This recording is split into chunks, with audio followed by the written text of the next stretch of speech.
Welcome to the Dividend Talk podcast, episode 181.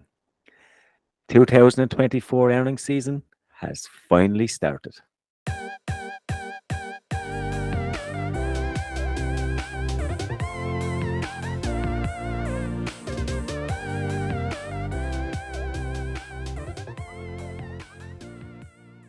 Dividend Talk is your number one podcast for all things dividend and stock market related with a unique European flavour. My name is Derek from Engineer My Freedom and I'm joined with my co-host European DGI. If you want to learn more about us, please visit europeandgi.com where we have articles on dividend growth investing, including 30 European dividend aristocrats. While you're there, you might as well grab our free dividend portfolio tracker template. We also offer a premium dividend growth service featuring a bi-weekly newsletter which includes stock deep dives, dividend stock cards, and access to our dashboard with over 130 dividend growth stocks. All of this is based on our very own dividend safety analysis. But enough about that. Please grab a cup of coffee and let's get started.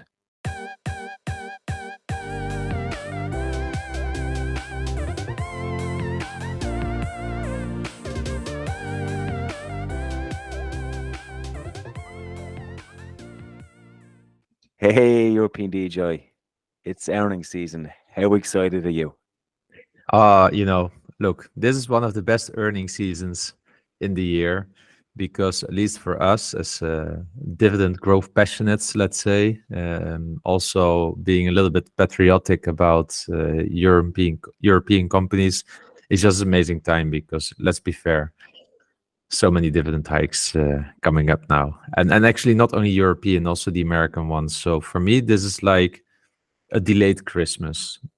The Christmas is really starting now, right? Yeah. I mean, I've been moaning and complaining that it's been a slow start to the year. We haven't had too many dividend hikes, and bang, There we go. We have a load, but we'll get to them. I think we have a whole pile of them, and we'll talk through some of those. But before that, let's have a look at some news of the week. And what's on your mind, or what has stuck out for you? Oh, come on, Derek. You know what it is. Of I course mean, you're a Liverpool fan. We I'm have to getting talk about Jurgen Klopp. I'm getting messages all day on Facebook, on Twitter, on email, on my phone.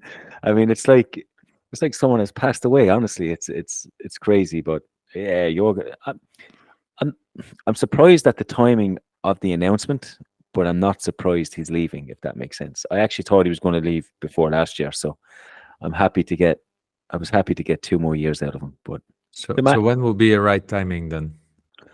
to announce it Yeah. at the end of the season. I mean, But why?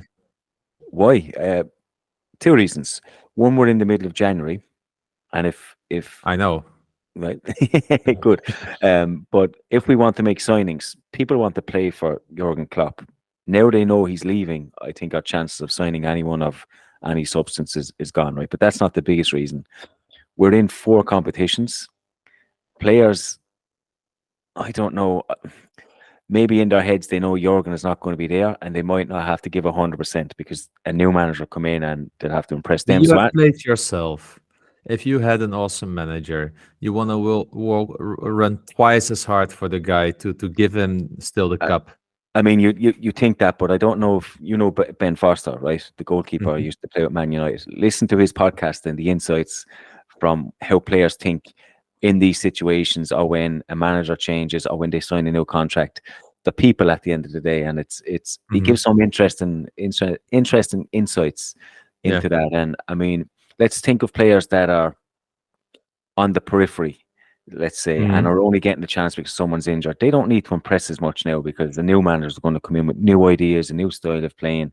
So they might say, you know what, Jurgen, I'm not playing for you. You're only using me here.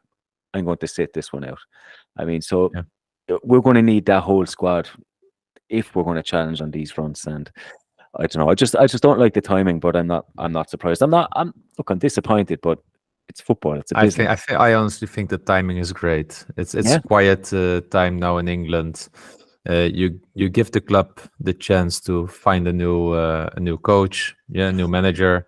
The players, I would say, they have also a little bit of clarity, because you say, like, But then Klopp is gone, and you won't be able to sign the players. But on the other hand, the club knew this.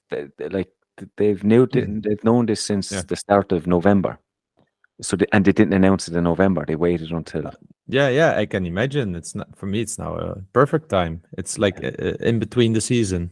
Yeah, but look, just to reassure everyone, I'm okay. I'm not that upset about it. It's football. Okay, yeah, because we got worried with you. We didn't hear from you whole afternoon, so. Yeah, look, football doesn't ruin my life that much. So it's Jurgen is always going to be a legend, but it's time for the next chapter. So maybe Xabi Alonso might come in. Who knows? That would make me happy. Well, let's stick to football then, because what's going on with Tottenham Hotspur? Have you heard about that one? I heard there. So I think the organization structure is a little bit complex. As in, I think Levy still owns Tottenham, but there's obviously this major investment or investment trust that have a huge stake in that, which help fund them. I think they're now the 5th or 6th richest club in the world, so they're obviously doing something right. But the head of that is Joseph Lewis, and he has pleaded guilty to insider trading and faces up to 20 years in prison. I mean, that's crazy. You don't often, I think we spoke off air, but you don't often see CEOs of big companies like this going to prison. Yeah, exactly. The guy is 86 or something like that, a billionaire, right, from Britain. And for me, like, this is insane. Also, the company, right, that he was part of, Broadway, is paying a 50 million fine. But if you then read what it was, right, because he was arrested in July, right, and prosecutors said he had loaned 2 of his private aircraft pilots $500,000 and encouraged them to buy stock shares in the cancer drug company Mirati Therapeutics in advance of the firm issuing the favorable results from a clinical trial. I mean, he didn't even benefit himself. Like he made no money. Well, he probably did. In fairness, he probably had money on it himself. But I mean, come on. He had good intention, right? He had good intention to make 2 aircraft pilots, having some food on the table at the end of the day. It's crazy, but that's not the only CEO that has been in trouble for stuff like this. You've been to my small little city here in Waterford. So our football club is a sister club of another club in the UK called Fleetwood Town. They play in League 1 or League 2, so they're basically owned by the same investment company. And this year, last year, 2023, the CEO also went to jail for fraud. And there was huge worry here. What's going to happen? Are we going to go bankrupt and all this? But the investment company put someone else in their place, and they can run away. But it just seems to be more and more common that this seems to be happening, particularly to football clubs. And what with Manchester City then?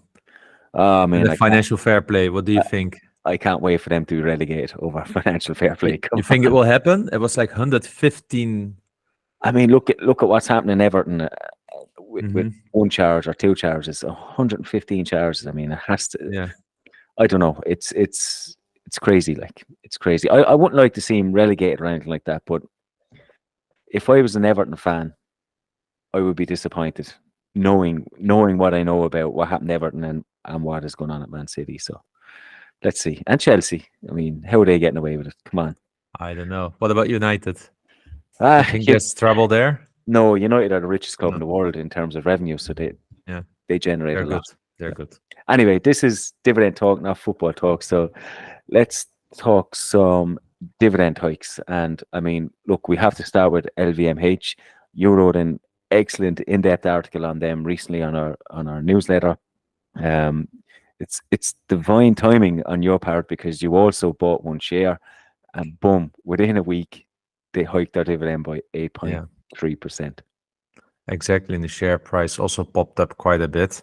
I mean, it's a pity. I was hoping to buy more, first of all. We'll get soon to the earnings as well, because I will touch on them a little bit. But yeah, they hiked the dividend by 8.3%, and a bit in line with their profit growth.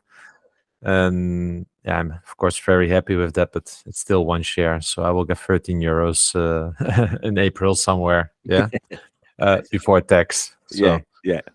but I've got another share in ASML, and they also hiked their final dividend from 169 to 175. So it's really a small hike. Yeah. Also here, share price went up, but you can talk a bit more about that. We will address that one as well. Yeah. But it's a bit disappointing for me if you have a company like ASML. I know you will talk later maybe a bit about free cash flow or something like that. But this is many people over the year have told me, EDGI, buy ASML, because you get it at it's a low yield, high growth. But then there's over the last 2 years no high growth behind it. Yeah. So those people that wanna really live off the income, let's say 20 years from now, you need to have these 15-20% dividend hikes then continuously to get there. I mean, I go back. You say this all the time. I mean, can you name one company that does that consistently over a long period of time, 10 years or so? And can you predict which company is going to do it for the next 10 years? And I mean, it's really difficult. And look, we'll get into the numbers later. The numbers were good. The numbers supported a big hike like that, but they didn't want to do it. So it's a strange one. But we'll talk more about ASML later on. We do have some Swedish companies. Investor AB raised their dividend by 9.1%, which is a decent hike. And it's a darling from the Nordics, like the Berkshire of Sweden. So and we need to look into this company also one time for our newsletter. Yeah, it keeps popping up. Another Philips spin-off is doing quite well, Signify. This time only a 3.3% hike from €1.50 to €1.55 per share. Also happens to be their 7th consecutive dividend hike as well. It's a small one, but they yield about 5%. So I think it is growing already for 3% or so for those 7 years, let's say. So it's a decent yield, low growth, high quality products, as we know. But have you seen American Express? Sorry, you need to go to the other side of the pond. 17% dividend hike to 70 cents quarterly per share. Amazing. And maybe let's do it a bit faster even. Also Lonza, which is a Swiss biotech company, let's say, they are hiking the dividend by 14.3% to 4 Swiss francs per share. It's a low yielder, but they're already growing the dividends for quite some time, also already more than a decade. And then we have the toilet paper maker, Kimberly Clark, hiked the dividend by 3.4%. I had them in the past. I sold them because the combination of a 3% yield plus 3% growth is not giving you really a lot of return, right? It does not allow me to hit my numbers in my financial plan, and I don't see any reason why they will go faster, because they have already a relatively high payout ratio. So, but 52nd consecutive year of dividend hikes, right? This dividend king. So then Cincinnati Financial, 8% dividend hike.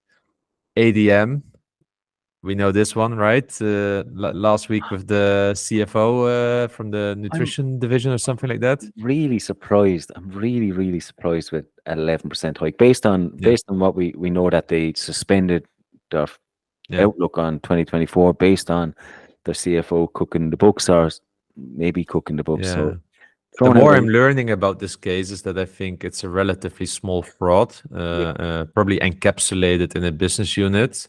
So probably management feels quite okay. But I'm going to watch The Informant with Matt Damon this weekend again, because this one was about ADM, Archer, Daniel Midland or something like that. Yeah. And it's a really interesting one. So now 25 years later, they can make the sequel finally. But an 11% hike, I think just management is confident. But, if you, there is a cultural and governance issue if this happens. Yeah, Yeah, yeah.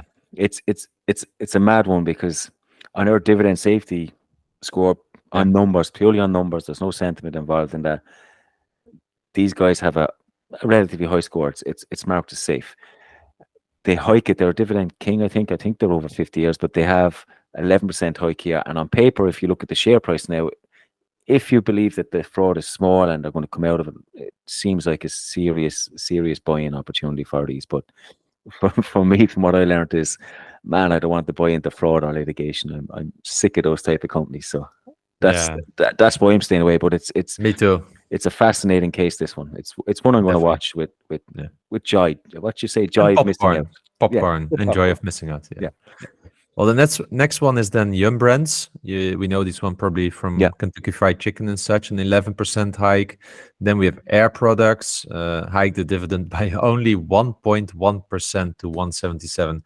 I mean, this is like a middle finger to the shareholders. When Yeah. you do this, then just don't give one at all. 42nd consecutive year of increases. So I guess it's really for the numbers.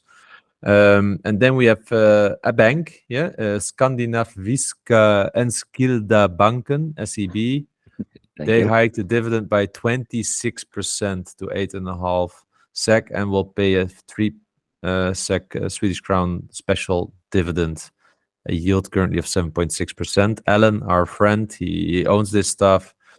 I mean, he can soon retire his whole family, I think, with these kinds of hikes. Let's go to Finland. Kone, the elevator and escalator manufacturer, kept the dividend flat for 4 years. I don't know what's going on there. I see so much construction around me, but yeah. But they haven't cut the dividend at least since 2005, so there's some commitment there. Elisa, the Finnish telecom operator, hiked the dividend by 4.6% from 2.15 euro to 2.25 cents per share. 11th consecutive dividend hike, currently yielding around 5%. So congrats to our Finnish listeners. Yeah. Comcast hikes the dividend by 6.9%. And last but not least, a bit disappointing, S&P Global. Yeah. Because this is a relatively a strong compounder, right? That people talk about. Yeah, and you look at not Blackstone. Who else was that? What's Blackstone? The name is gone from me. BlackRock? BlackRock. Blackstone? Yeah. BlackRock. Yeah, they are at 2%. So it seems to be these types of companies are hiking quite a small amount, which is interesting because I own CME Group, which is also Yeah. in this field, Yeah. and they paid out a huge special dividend in January. So it'll be interesting to see Yeah. what way they go. And one company that we didn't mention there, it's all over social media, is Nexstar. They are Yeah. they hiked it a massive 25% after a Yeah. 50% hike last year. I was reading some interesting articles on them actually last week around how the elections are coming, and this company tends to follow a pattern when elections. Yeah. Obviously, the media. So 6 months Yeah. before and 6 months after, they tend to make the most revenue, the most money, and that. But they seem to be looking after the shareholders in the process. Nice. Yeah, I saw they doubled the dividend in 3 years or something like that. Crazy. Yeah. And I also heard a lot of share buybacks. So, Oh, but massive, hey, massive. Yeah. S&P Global, just to finish it up, 1.1% hike. Very disappointing, I think, for dividend growth investors. Yeah. Hey, before we go then to the main topic, because this was a large list of hikes, and I expect this to be like this for the upcoming weeks. But we did on our podcast, we had a question in a poll, and at least I know it's available on Spotify. And the last week, because we had our Canadian investor, dividend investor, with us, I was still, thinking a lot about him during the week because he inspired me with some things. For instance, how to withdraw your money while being Yeah. in retirement, right? Yeah. I hadn't really thought that through yet, but I really liked it. But look, we asked there on the poll, like investing in Canadian stocks is interesting as a European investor. Around 75% agrees to that, 25% doesn't agree. It just shows that our listeners still have a lot of interest in Canada, and I would tend to agree here as well. It's just like I find it a bit harder to understand them because they're not so much visible here, except for Circle K, let's say, with push to start. Yeah, the difficult one. Yeah, we also asked some favorite Canadian dividend stocks, but I don't think there's actually. What did surprise me was there was a couple of real estate investment trusts there, and from last week we know that the structure is a little bit different, and it didn't seem to have a bullish nature there. So I'm surprised to see two of them, but other than that, it's the usual: the banks and the railways, which is what you expect. Yeah, and if people have interest in what our listeners wrote down there, they can just see it on the podcast episode in the data there. Yeah. So okay, so next week's poll. So this week's poll will be like a really simple question first. When do you listen to our podcast? We'll put some options there, and the question, the general question, open question, will be: what's been your most insightful learning since you're listening to Dividend Talk? I'm really curious to see what our listeners also take away from this. Maybe there are some topics in there where we feel like, we can address it a little bit more or not. So let us know, please. We'll definitely look into it and may come back to this in an upcoming episode. Awesome. So earnings. So I think we're going to go through maybe 5 or 6 companies. So why don't you kick us off with LVMH, Louis Vuitton? Yeah, and I wanted to kick off with this one, of course, because I wrote about this in the premium newsletter quite extensively, so it's still fresh on mind. Also because I bought one share on Monday, looking forward for Thursday, hoping on a bit of a setback, but then like with an explanation that it would be temporarily. It wasn't the case.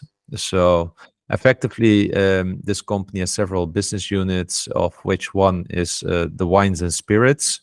So you will know this one from the champagnes and such. This one had had no organic growth, but actually a bit of a decline. But the main business unit here is and continues to be already for many years the fashion and leather goods. So if you want a Louis Vuitton bag, that's what we're talking about here. But generally speaking, revenue is up by 9% year over year. If you look at it from a trailing 12 months point of view, and then the impact that the Q4 fourth quarter had on that, there was not a lot of a delta. So most of the move was already made in the beginning in the year, but still there was some extra stretch still in Q4. Operating free cash flow is down by 20% because they had a few adjustments that they needed to make. This also resulted in their debt a little bit up, but also their total equity, so owner's equity, is up by 11%. So, and this is the nice thing about it, because here we talk about what Warren Buffett always says, right? Return on equity. So pretty solid here, I would say. Yeah. So for me, it is just very impressive that these leather Louis Vuitton bags and such just continue to, push the whole company forward. Yeah. Also Christian Dior, Fendi, Loewe, Marc Jacobs, they just continue to push this company really forward. What's even more impressive also is that Tiffany's continues to really contribute to this, and they bought just Tiffany's 2 or 3 years ago. Yeah. And what Louis Vuitton has been able to do with this brand and to grow its sales is very impressive. And then I said Sephora shops are doing seemingly well. Yeah, also in this quarter again. So all in all, very good results. Just for the listeners, fashion and leather goods business unit out of the 5 is generating around 74% of the operating profit. So we know how this goes. If this business unit starts slowing down, the company will go down. Yeah, with it, and to that extent. But solid results in a difficult market all around the globe. So really impressive, I would say, that they were still able to pull this off. Yeah. I mean, it's looking at the numbers. I'm not too surprised. I'm surprised the fourth quarter was as strong as it was, because we are going into some sort of not economic downturn, but there is a little bit of pressure on that. A weaker consumer. And not even in Europe, because I don't think Europe is even the bulk of their earnings. We're looking at America and China here, which is probably more important. So yeah. But hey, look, shareholders, I think they'd be happy with what they're seeing. to be honest. Well, the stock market responded with a 12% growth or something like that. So that's a pity. Yeah. I don't know. Did they give any outlooks for 2024? Is it flat or the same? Or I can't remember. I yeah, can't remember. but interesting. It was, as I said, divine timing on your part. You literally wrote about them and they jump up 12%. I mean, what more do people want? A broken clock is right twice a day. Exactly. I'm going to talk about another one, ASML. I'm not a shareholder. I know you're a shareholder, but again, the stock market obviously liked what they saw, and why wouldn't they? So they achieved a sales growth of 30% this year, which is quite phenomenal. Net sales grew to 27.6 billion at a 51.3% gross margin, and net income was up to 1991.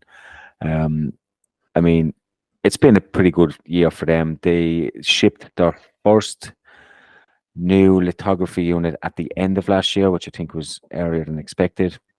And it was this demo model to Intel, right? Yeah. So that was the first one. So they're quite proud of that, and it's the first of many. Their orders is obviously double what it was back in 2019 even. So it's, I mean, their bookings and their orders are through the roof. And actually looking at their net sales, 2019 it was 11 billion and now it's nearly 27 billion. I mean, that's quite phenomenal. There was some negative talk from the CEO, not negative so much, but I think he's being a little bit cautious. He's talking about next year.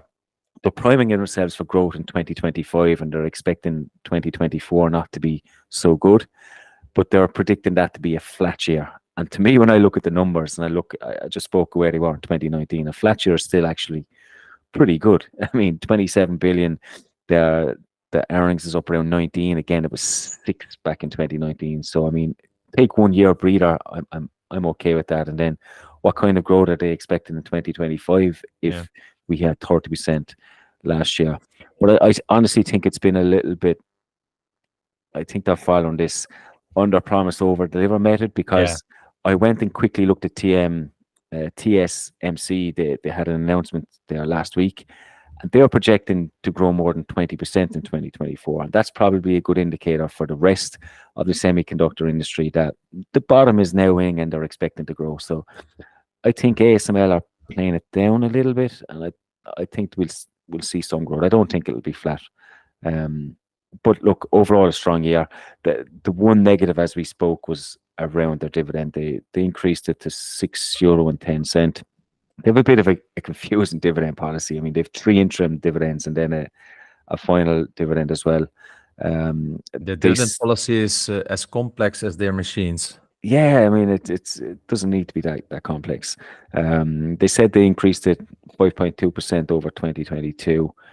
It's quite low considering the growth they had. They could have at least done 10% here easily. And maybe they're being cautious because they do really believe next year is going to be a flat year and they want to give another decent hike. But as a dividend growth investor, I'd be disappointed with the dividend hike.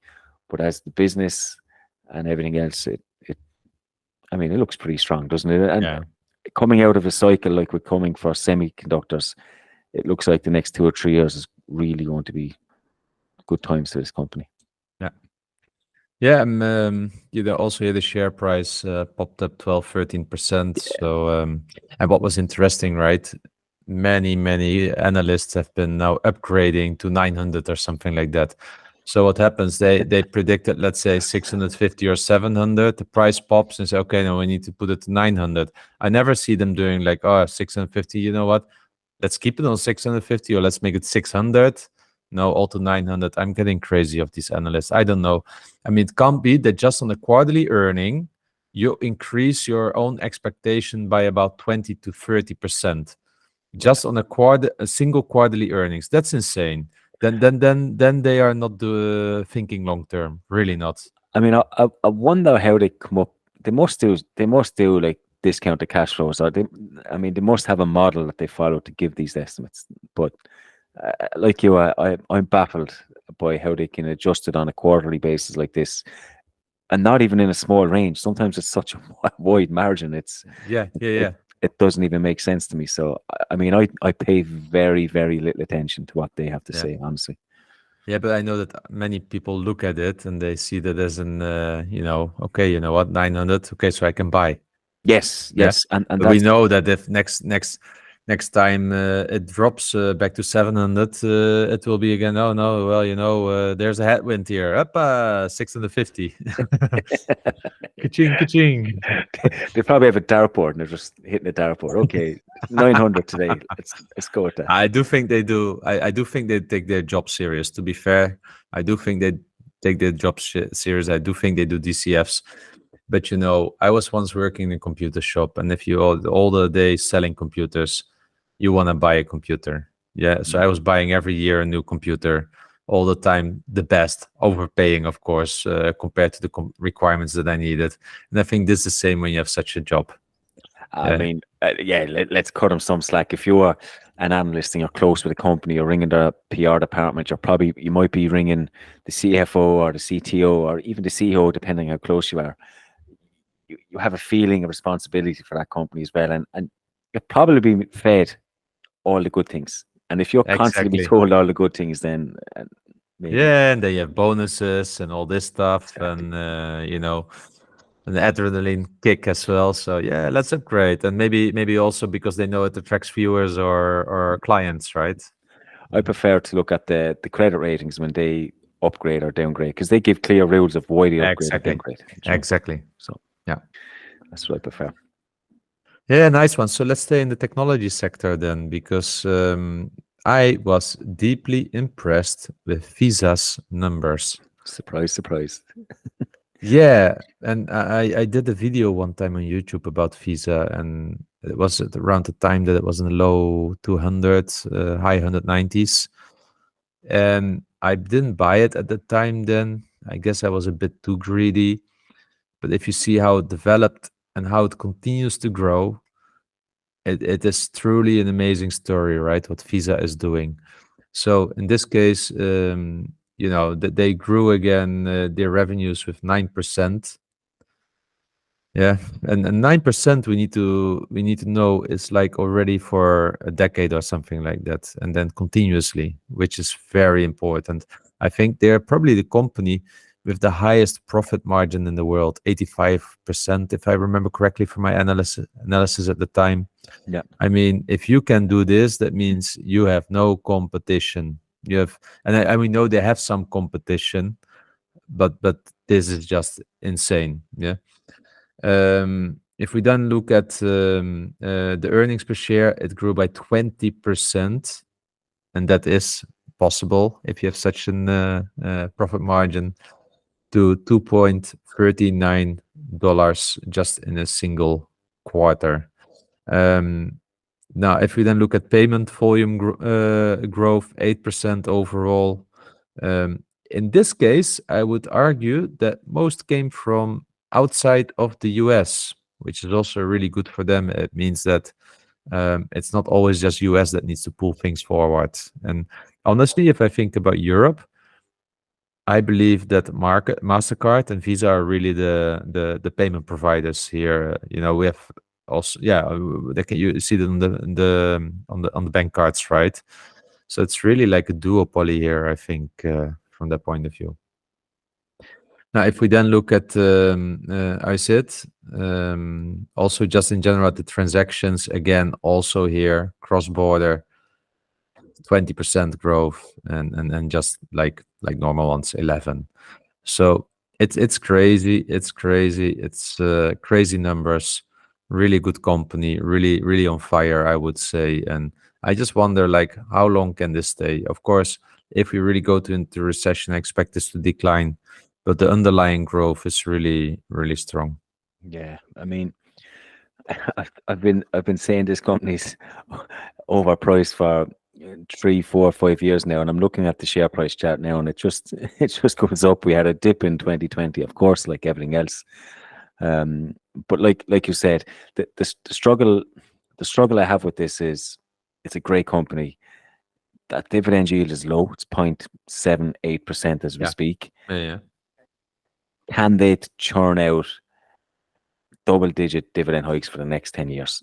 I think they can, but I Yeah. can't confidently say that they can. And that's Yeah. that's that's why I just don't think I can invest in them in this time. Yeah. Yeah. Yeah.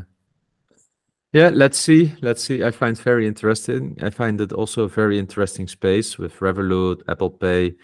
But if you look at the model, like you just can't avoid using Visa or MasterCard in this case, yeah, in Europe. So very strong mode, I would say, very strong company.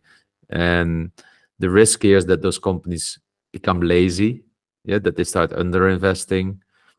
But I don't get that feeling with this company. I think they are so cash rich that, they just don't want to squander their money, let's say. But hey, one time every company goes bad. So, but I don't expect this from Visa anytime soon.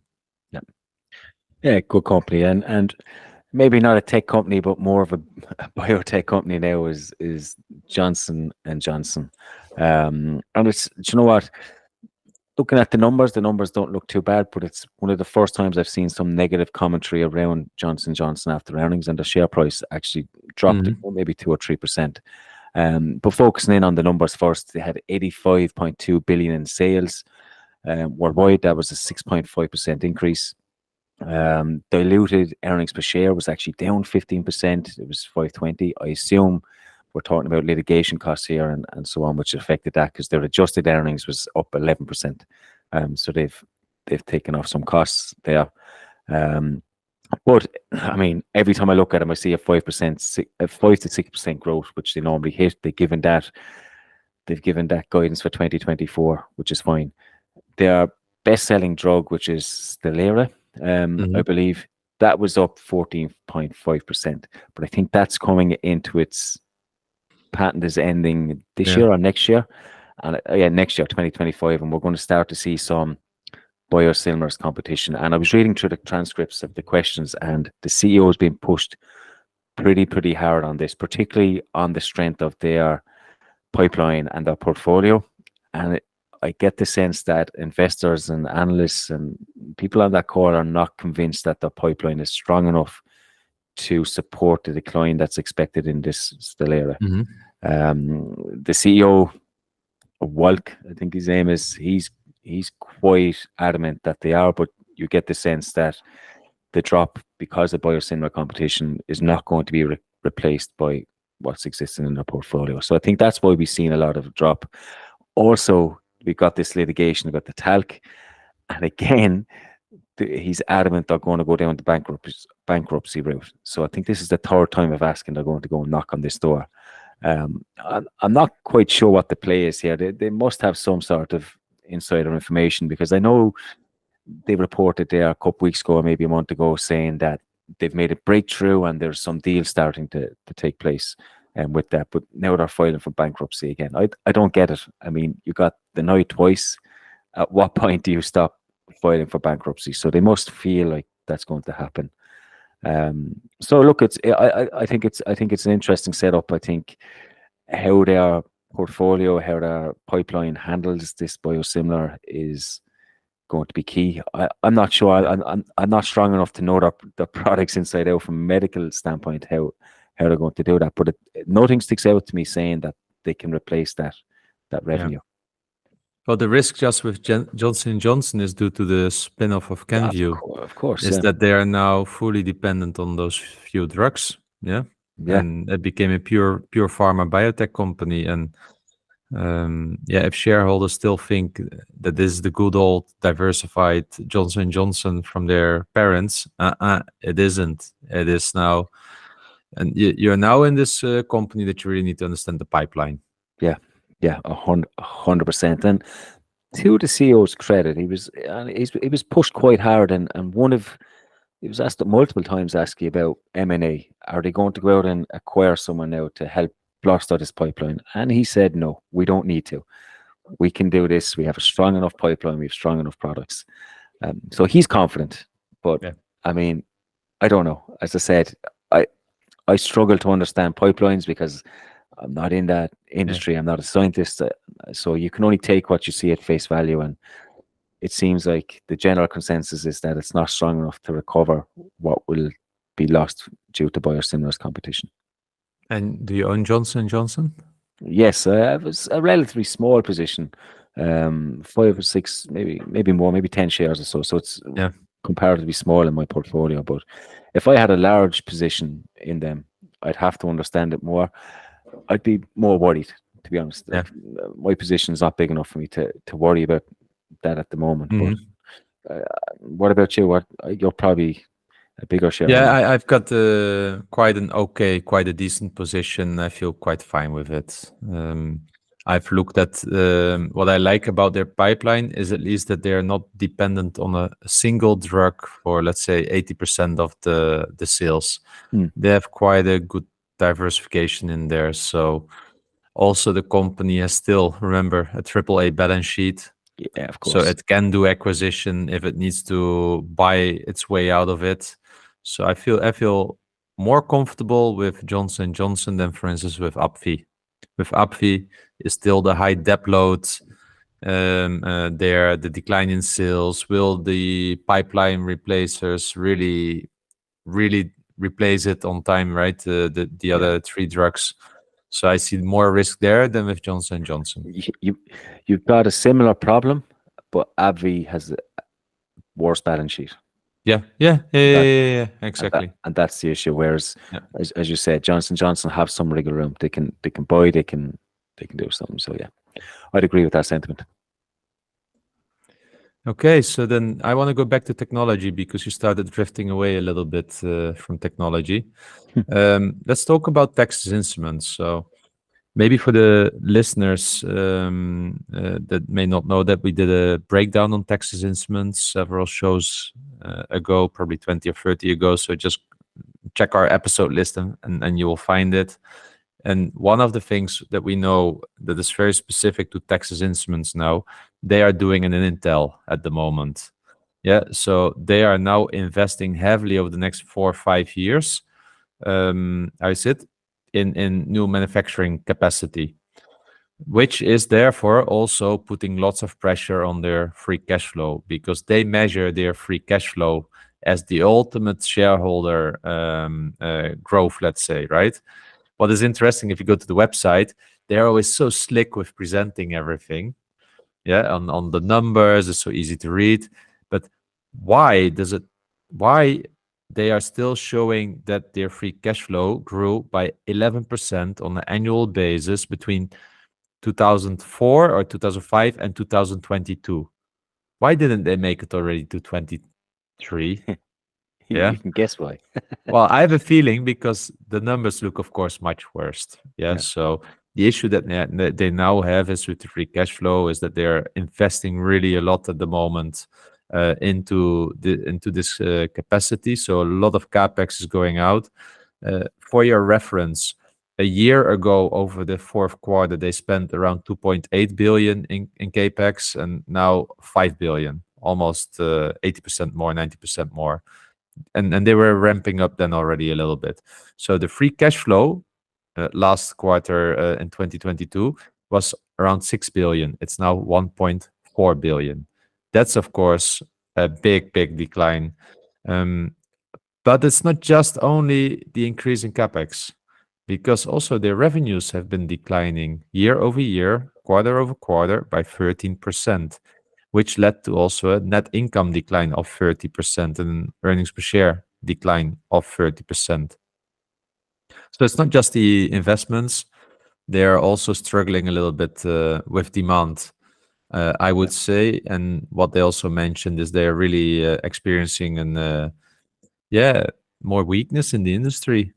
Yeah. Yeah. There's a lot of And weakness. automotive also as a big one contributing to this. And did they pay dividends with debt there recently as well? Last quarter, was it? If I remember.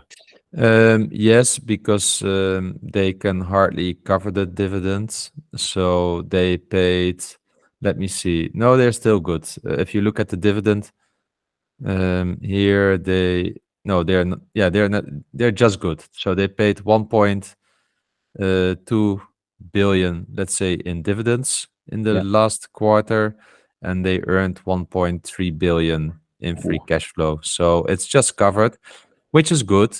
That means that they hardly need to leverage up. They have been leveraged up with 2.5 billion to say here, but also, for instance, their equity grew with around the same amount. So generally speaking, this company is kind of, let's call it zero when it comes to shareholder destruction, yeah, shareholder growth. So they're doing it, actually, they're managed it from that point of view quite nice, but people will now start to experience like a little bit the chills when you start looking at the numbers. All the metrics will start to raise And, some alarm bells over the upcoming years. and of course, dividend growth is going to slow down. You're not going to see Yeah, double no, digit, yeah. no, So it's not possible. I wouldn't do that. They would be crazy. yeah. But look, if people are interested, really, if they're really investing in Texas Instruments like myself, upcoming Thursday, 1st of February, there will be, how do they call this? A strategy day or something like that, a capital management day. So they're really going to discuss their expectation for what's upcoming with all the investments and such. So I think this will be a very, very important meeting. If there's like this one meeting a year that you need to go, I think it will be this one for Texas Instruments. Yeah. Look, as you said, they're spending a lot in capex, so you need to see what the end result of that is going to be. That's Yeah, but they're I think they will be okay. Debt to equity is also still like 60% or something like that. So really, I think at the moment, I think they're still doing well, and yeah, they can still leverage up a little bit, because later on, when the earnings come in, the cash flows come in, when they stop the capex cycle and reduce the capex cycle, they will get so much more cash flow coming in that they can easily pay it down. yeah. Okay. Look, there's lots of earnings. There's lots more to come as well. So I'm sure we'll cover more. And if there is any company that our listeners want us to do, please let us know, and we will prioritize those ones. But for now, let's move on to some listeners' questions, and we'll start with Hugo. And he's asking: is Philips listed on the Amsterdam Exchange? And is it one of these companies that are auto included in the basket of exclusion because of litigations? Well, I owned them a little bit. I sold them because of this stuff. Yeah. So Hugo, yes. Stable dividend growth company, you mentioned also, that's clear, but I think the last dividend was paid out of Dividends this, on the out of the shares. Yeah. Yeah. I mean, buy their spin-offs. That's my my advice. Buy Yeah, their exactly. But it's not a lot to spin off anymore there. Janik has asked us, when buying dividend stocks that only pay dividends once a year, and mainly that being in April or June, how does it affect your dollar cost averaging strategy? If you don't have any cash on your account, your purchase in these months must be bigger or more often, and therefore you can talk about time in the market. Yeah, very interesting. And he has a point there. This would be the point if you're already having so much dividend that it really is more, for instance, than your monthly contribution. But if that would be the case, you'll be kind of financial independence. So you'll be consuming the money. Yeah, you wouldn't be reinvesting. I would say so. So at the moment, it is true that I get some more money in May, let's say. It's my best month in the year. And yeah, I do tend to invest a little bit more at that moment in time, but maybe it's like 10-15% more than I invest. So I wouldn't call it yet timing the market as such. Yeah. It's quite funny, isn't it? Because the question is bang on. Yeah. If you have European companies and you know they pay between April and June, and it's July, and you want 2024 dividends in July or in 2024, subconsciously, and I honestly think I do this. I think I buy more European companies when it starts coming to January and February because I know that dividend is coming, and in July to December I probably gravitate more than US stocks. And I honestly don't think I do it intentionally, but I'm actually, this question made me think of my patterns, and I tend to follow that pattern. It's mainly for that reason, I suppose. So yeah, it's quite interesting. It shouldn't matter. I mean, I'm going to get the dividends at some point, and you're right, there is a sense of timing the market, but I don't think I'm timing it for price. I'm timing it for income, receiving Yeah, income, which yeah, is yeah, yeah, yeah. strange.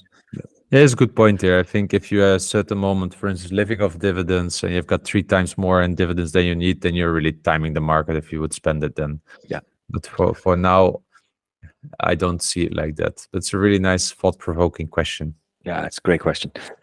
Kieran has asked us, have you ever been drawn into a hype stock and have been burned? No, I don't think so. No. How about you? Yeah. Option. I spoke about when I was option trading, and one company that I still have in my portfolio is Wish. And I was following this wheel strategy, and they were the new growth company, and they were going to take over the world, and they did really well. So I bought them, and I am down a whopping 96%. It's down so much it's not even worth selling, honestly. So it's just Can you do sitting a there. second wish? Yeah, well, I hope I'm getting a second or a third wish, but the genie lamp isn't working. So Have you considered averaging down? no, God, no. You Why can would I? now buy like 100 times more. Yeah, he could, yeah, and lose 100 times more when that when that declines. So yeah, I mean, it's probably one of the key reasons I stuck to dividends, buys and getters, Yeah. because yeah, I made stupid Yeah. decisions like that. Oh. So Andy Stoddard is asking us if we have any thoughts on the recent pullback in the REIT sector again. I didn't realize it was pulling back so much, because I'm looking at my realty income position, and it's still up, because I obviously bought them and they were suffering last year. But So you're price anchored.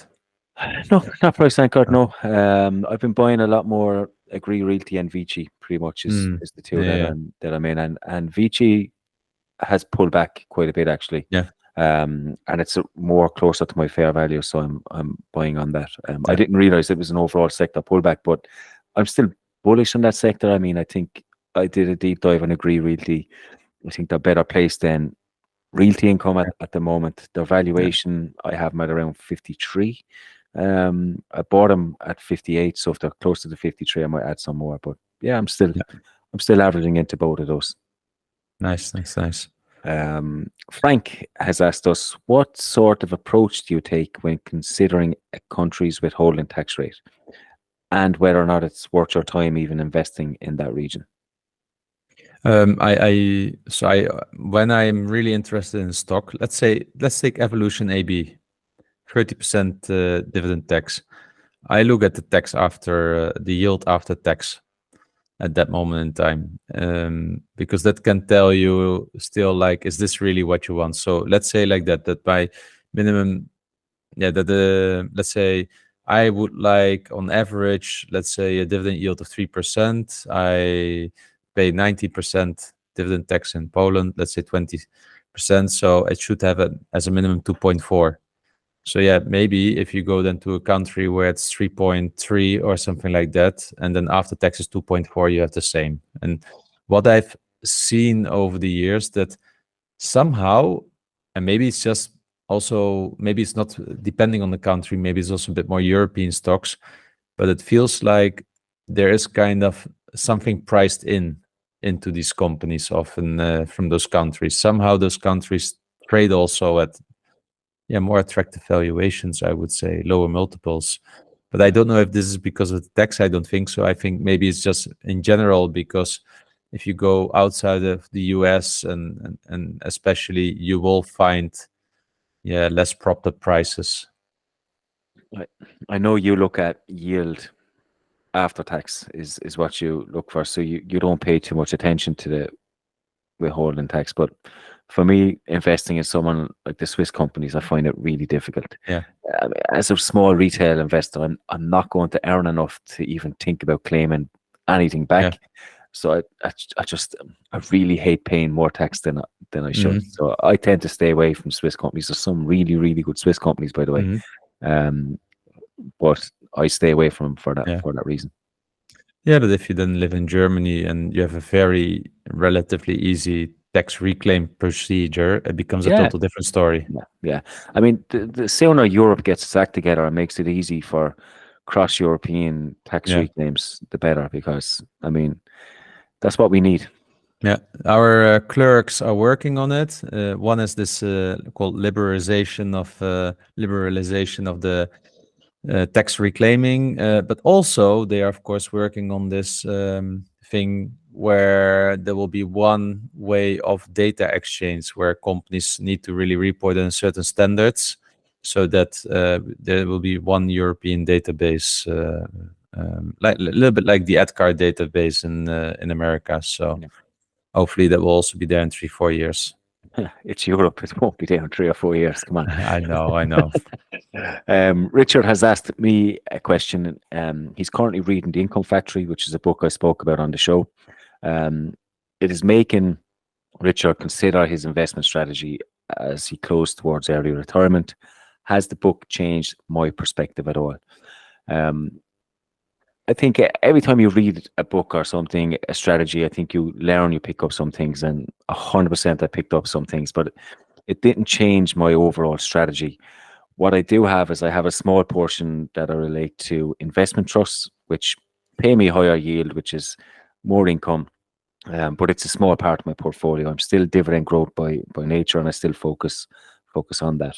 But I definitely think there's something to learn from it, and I also think that you don't have to stick 100% to one portfolio. You don't have to have 100% of your portfolio in just dividend growth. You can have growth stocks, you can have dividend growth, you can have dividends, which is different than dividend growth. But fundamentally, you're going to have one strategy which is going to make up the bulk of yours. And for me, it's dividend growth, but I still do have some higher yielding and investment trusts in my portfolio. But I think it's a fantastic book. I think the problem, the one of the things that the downsides of reading the book is it does chase higher yields, and it chooses closed-end funds by default in the US, which we can't access. But my fear is when you read the book, you automatically want to chase high yielding 10% plus. And if you do that in some stocks and companies, you might struggle a little bit. I mean, Yeah. closed end funds in the US are different systematically than investment trusts in the US, even though they're in the UK, even though they're similar. So you just have to be careful you're not chasing yield. But I mean, I do think there's something to learn from that book. I would switch my portfolio from let's say 4% yield now to 8%. I could retire. Yeah. I could retire today. If I would throw everything in NN Group and ASR, I could probably retire. If you are more concentrated. I mean, we have a guest coming on the show from Ireland who talks about investment trusts, particularly investing in them for income. And that's going to be the end of February, I think. So Richard, tune into that, because this guy is very, very knowledgeable on investment trusts, more so than I am, and could point us in the right direction on picking the right types of funds and not chasing yield, and how we can still support that income. So stay tuned for that. Marek has asked us, have you considered Australian companies, because they seem to be dividend friendly? No, and I think that's the issue that we really often answer. It's simply a result of not having the time and bandwidth to learn a little bit about the market there. So nothing against Australian companies. It is, and it will probably stay for very long term. Only Europe and USA for me. Yeah, I think so. I don't even have Canada for that reason. I mean, there's enough Yeah. companies between Europe and the US to keep us ticking over. But we get this question an awful lot, but if I was interested in going outside of those, I would probably stick to ETFs and not have to let myself worry about the macroeconomics or what's affecting Yes. these companies, and let some manager do that for me somewhere. So Yeah. La Colector de Dividendes has asked us, if your annual dividend income is unevenly spread out over 12 months, for example, big payouts in certain months versus low payouts, isn't that going to impact your retirement in terms of managing your budget? Yes. And this is actually what we also learned, Huisit, Yes, in the last podcast. So I think I will probably do something like that, like what he did, like just pile up money for half a year or something like that, Yeah. and then refill it once it's spent.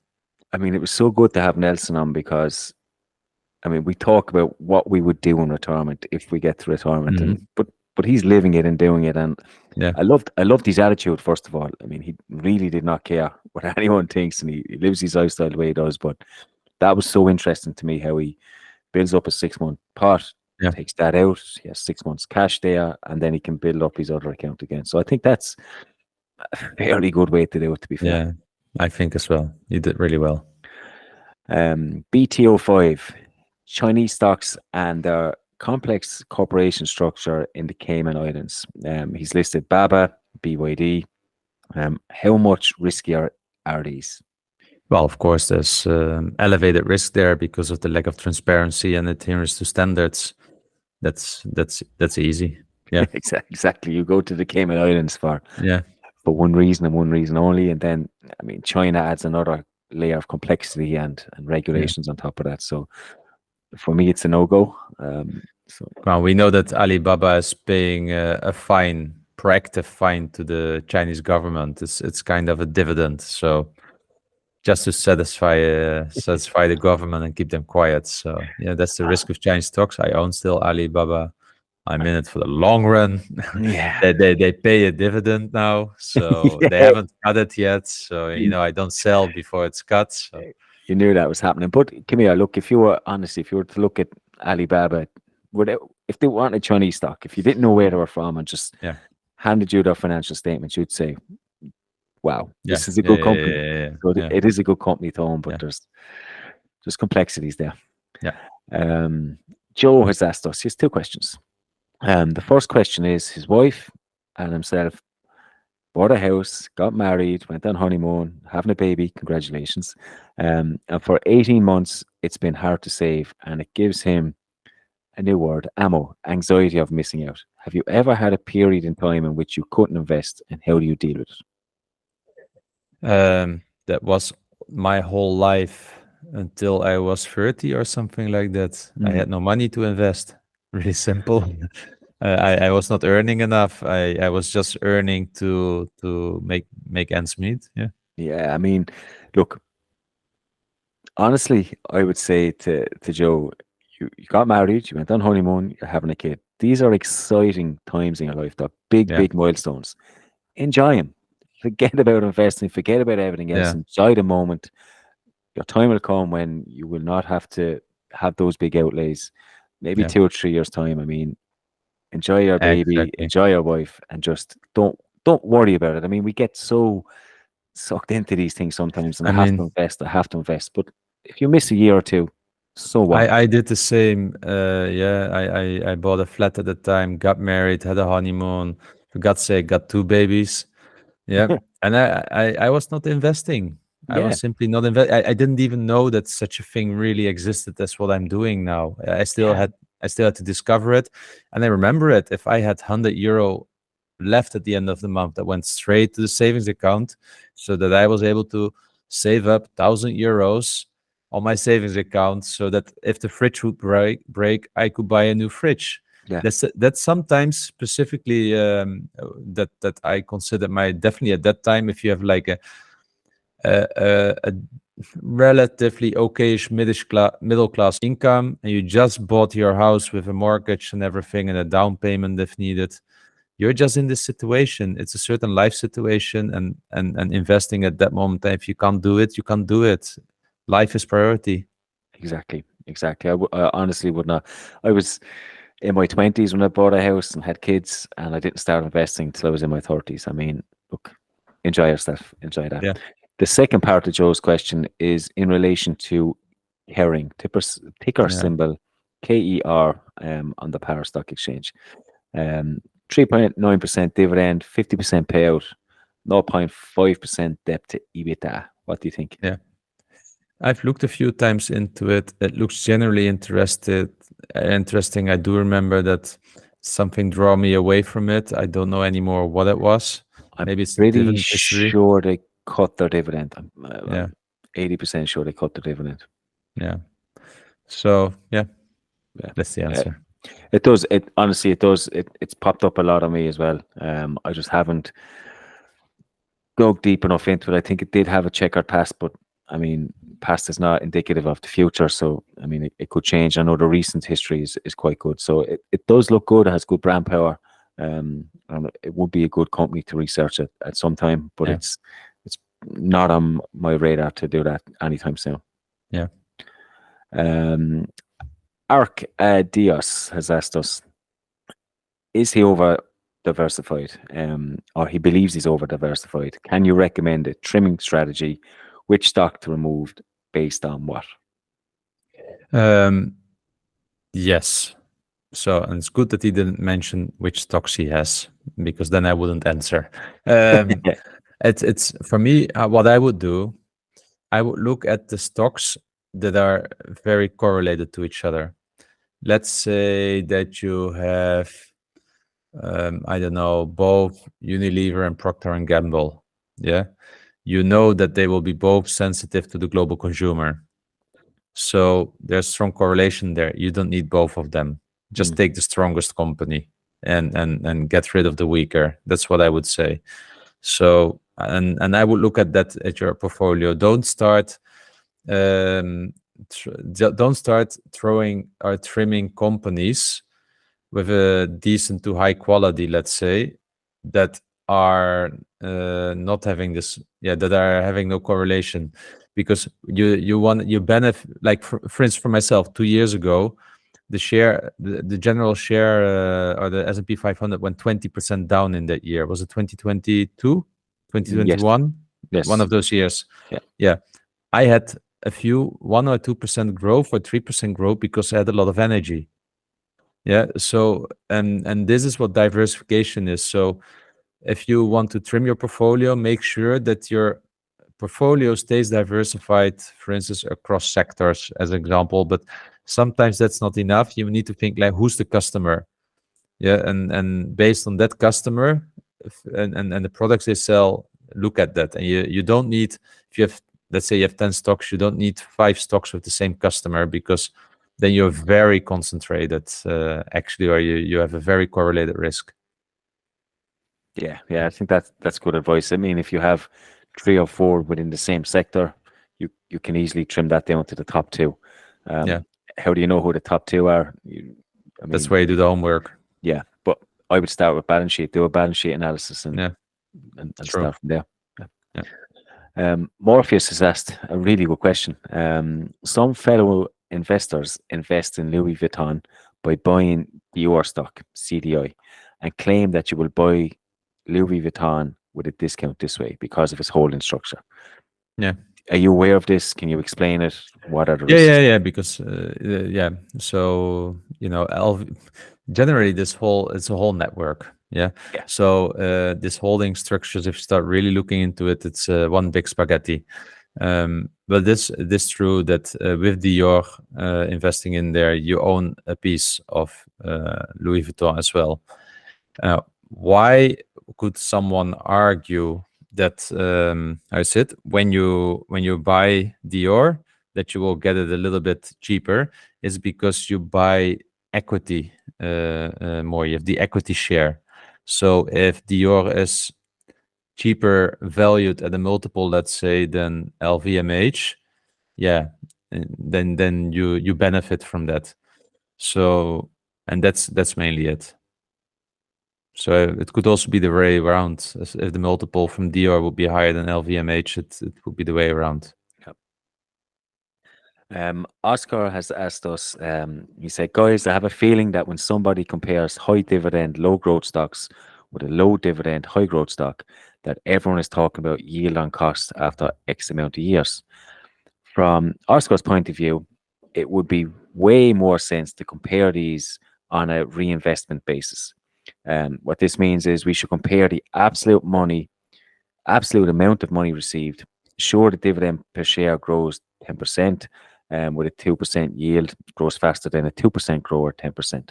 However, the latter starts with a higher amount. At least in his head, this kind of makes sense. He does say, I hope it's not too complicated. But what are your thoughts? I lost him. So, and you? Yeah. I was hoping you were following along, because I'm struggling to see. I mean, I think he's saying that when you're investing in low dividend, high growth stocks, that over time, I mean, your Mhm. yield on cost will catch up to what you're paying with the high yield, low growth. Something around that, I think. Yeah, it will meet each other somewhere. Yeah, yeah. This is what you can calculate in those templates, and then you can nice plotted line charts, and you see at a certain moment the crossover point. Yeah, But he's mentioning here also like we need to go to absolute numbers, and usually if you plot it in a G sheet and do the line chart, that is based on absolute numbers.